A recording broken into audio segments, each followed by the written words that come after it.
Olá, sou Gilvan, canal Abelhas de Belmacatinga, falo de Petrolina, submédio São Francisco, sertão pernambucano. Por favor, faça a inscrição no canal para fortalecer. Pessoal, eu passei a criar a Apis mellifera agora mais recentemente, estou iniciando, e aí tive curiosidade e eu fui ver mais ou menos que falavam que era 12 espécies. Na verdade não são 12 espécies, são 9 espécies no gênero Apis, com 27 subespécies, totalizando 36 espécies. Então vamos ver mais ou menos quais são essas espécies: Apis mellifera, Apis cerana, Apis florea, Apis korkovizovic, Apis andreniformis, Apis dorsata, Apis laboriosa, Apis nuliensis, Apis nigrosita. Isso são as 9 espécies.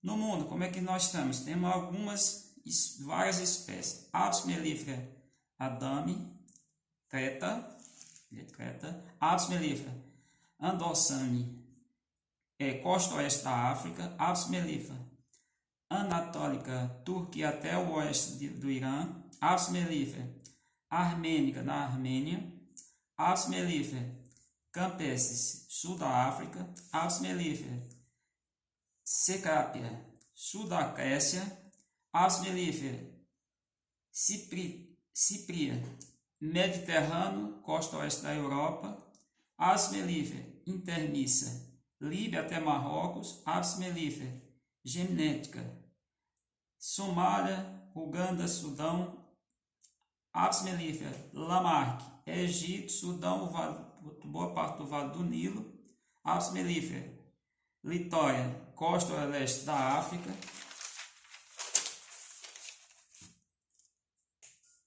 Apis mellifera macedônica, norte da Grécia, Apis mellifera major, Marrocos, Apis mellifera média, Turquia, Irã, Apis mellifera núbica, África, Apis mellifera Hemiptera caucasiana, região caucasiânica, Apis mellifera saariense, Argélia, Apis mellifera ciliciana, Itália, Apis mellifera ciliaca, Palestina até a Síria, Apis mellifera unicolor, Madagascar, Apis mellifera imênica, Iêmen, Omã, e Apis mellifera multicolor, Tanzânia, com ainda 5 espécies que são aquelas que foram trazidas para o Brasil. E Apis mellifera África não, Europa, Apis mellifera linguística, Europa, Apis mellifera caucásica, Europa, Apis mellifera cárnica, Europa. Essas 4 foram trazidas pelos padres jesuítas. Faço aqui uma adendo. No período de catequização, qual foi o motivo que eles trouxeram essas abelhas? Eles pegavam a cera com os nativos, cera das nossas abelhas nativas, e o que acontece? Acontecia, na verdade, as nossas abelhas, elas armazenam muito a própolis na cera, por isso a cera mais uma cor mais, tanto que o pessoal chega a chamar cerume. Alguns autores, como Paulo Nogueira Neto. Por conta disso, eles faziam as velas, mas quando iam nos cultos, na cerimônia religiosa católica, queimava, os odores eram fortes, eles não gostavam, trouxeram essas abelhas da Europa. Até que no meado do século passado, Robert Stephen Kerr, maior geneticista de insetos do planeta até hoje, ele foi a uma região semiárida, mais árida do que o semiárido nordestino, quando comparado, na África, e trouxe Apis mellifera scutellata. O que ele fez? Ele misturou todas as 5 espécies. Segundo as pessoas, tem uma outra subespécie que foi misturada.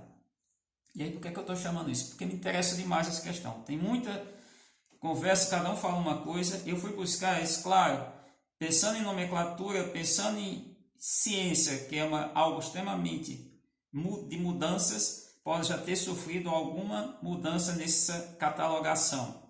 Mas a gente entendendo, ele fez um polihíbrido. Ele trouxe as princesas da África, fecundou no Brasil em Rio Claro, e segundo algumas controvérsias, as pessoas que ajudavam os tratadores soltaram essas abelhas. As abelhas enxamearam isso no ano de... Ele foi em 1955, fez esse processo entre 55 e 56, e já em 56 houve essa liberação dos enxames, e essas abelhas no início da década de 1960 estavam, por exemplo, saíram do sudeste do Brasil, estava no nordeste brasileiro, estava em Mossoró. Por que eu vou chamar a atenção agora? A Apis mellifera, grafia binominal, existe na Europa, é nativa. E aí, o que acontece? No Brasil, a mistura dessas subespécies, citada aqui, Apis mellifera mellifera, Apis mellifera linguística, Apis mellifera caucásica, Apis mellifera cárnica, essas europeias, Apis mellifera escutelata, africana, virou esse bicho chamado africanizada. Então, africanizada é um bicho que muita gente não sabe ainda o que é, mas ele é brasileiro. E aí, seguindo um pouquinho do que eu estudei, quando você estuda, quando você lê, quando você recebe alguma informação, você tem que ser, antes de tudo, crítico. Você não pode apenas receber de goela abaixo, como é a sabedoria popular, e aceitar isso de qualquer maneira. Se existe já um bicho, inclusive dentro dessa mistura, dessa quantidade de espécies, ou subespécies, mas não subespécie só porque recebe grafia trinominal. Já existe um nome científico, já existe a Apis mellifera. Acordou-se, isso é um acordo, segundo me falaram, o acordo, segundo o Código de Nomenclatura, de Zootecnia de Nomenclatura brasileiro, não sei nem como é a sigla, mais ou menos essa denominação, mas o fato é que esse código resolveu chamar o bicho que está no Brasil Apis mellifera. A pergunta que eu quero fazer: pode ter dois indivíduos, dois seres vivos com a mesma grafia? Por que eu digo que é diferente? As espécies não foram trazidas para o Brasil, foi o subespécie. Essas 4 da Europa, talvez 5, e uma da África, que foi trazida pelo Dr. Kerr. Misturou, o máximo que poderia fazer, isso é uma sugestão, claro que a maioria não vão acatar, teria que transformar esse bicho em Apis mellifera brasiliense, como eu escrevi aqui. Deveria receber essa grafia, porque o bicho é nosso. Porque essa abelha ela não está africanizada, ela não é encontrada nas outras partes do planeta. Nós não vamos encontrar esta espécie que tem no Brasil. Então, seguindo, poderia ser ela receber um epíteto subespecífico, epíteto genérico, epíteto específico e um epíteto subespecífico com a grafia nacional. Por quê? Porque esse bicho foi feito aqui no Brasil. Esse bicho não tem em outra parte do mundo. É importante eu chamar a atenção disso. Por quê? Porque a gente escuta muita coisa. Em sala de aula, qual é o nosso problema sério? A gente está ensinando aos alunos, aqueles alunos, obviamente, no universo de 100, 200, um é crítico, um vem e pergunta, como foi perguntado ano passado, só que eu disse, olha, foi um acordo, tudo é arbitrário, se a gente for pensar, tudo que tem no planeta é arbitrário, o homem decidiu. E aí, explicando isso, o ano passado foi questionamento de um aluno daqueles que são críticos, que é crítico, tem que ser crítico. E quando eu digo arbitrário, não é de arbitrariedade, não é de imposição. Aqui é porque é uma decisão, um acordo que houve entre pessoas, entre cientistas, entre pesquisadores, e queira ou não, classificaram a abelha que tem no Brasil, que é aclimatizada, em tese um exótico, mas é uma mistura, é um polihíbrido. O que eu quero chamar de polihíbrido? Seguindo uma nomenclatura, vocês vão para o português, porque são mais de 5 bichos juntos, ou 5 ou mais, 5 espécies, então formou um polihíbrido. Mas ele perguntou, como é que essa abelha tem esse nome se na Europa tem uma Apis mellifera? Pode existir? E eu fiquei, como eu disse na sabedoria, eu fiquei sem terra, sem chão. Eu digo, pode porque quiseram, porque disseram que tem que ser assim e ficou assim. Então isso é importante. Então, chamar a atenção, claro, ninguém vai acatar o que eu botei ali. que eu escrevi ali, Apis mellifera brasiliensis. Ninguém, claro, certamente não vai catar, até porque nesse meio científico o pessoal é muito melindroso, o pessoal é muito vaidoso, vamos dizer assim. Isso, os grandes cientistas brasileiros, e aqui, alguns brasileiros que ainda estão aí, sabem disso. Então esse bicho, ele tem um pai, que o pai foi Dr. Kerr, foi ele quem fez. Inclusive tem histórias aí, tem reportagens sobre tudo isso que ele fez nesse período citado.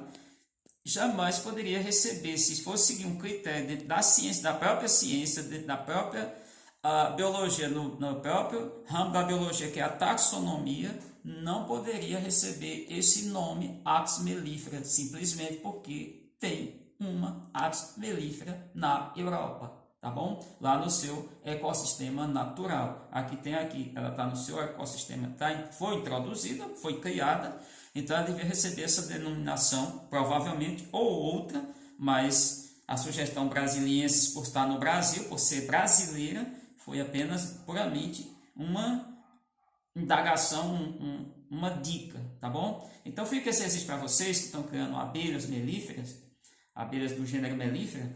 Na verdade, saiba que essa abelha é brasileira, essa abelha não existe em outra parte do mundo, mas são subespécies que foram misturadas e formou esse polihíbrido. Só assim, a temporada, só para a gente fechar o vídeo, que é bom a gente sempre fazer algumas indagações. Por exemplo, a gente tem duas espécies de equinos, que é a Equus cavalos e Equus acino, que é o cavalo e o jumento, no caso a égua e o jumento, eles cruzam e deixam um bicho. Mas ninguém até hoje tentou classificar. Classificaria como Equus acino cavalos ou Equus cavalos acinos. Ninguém até hoje quis classificar esse bicho que está aí. Não tem classificação, é só burro, mula e acabou. Então, assim, nesse caso das abelhas, é uma coisa para ser pensada, é uma coisa para ser discutida. O canal Biomacratina tem essa proposta de provocar nos leitores, nos ouvintes, nas pessoas que acompanham, crítica, questionamento. Por quê? É isso que eu acabei de falar para vocês. O que temos em linhas gerais é isso. Então, fica esse exercício para vocês, desse 18 de janeiro de 2019. Até o próximo vídeo.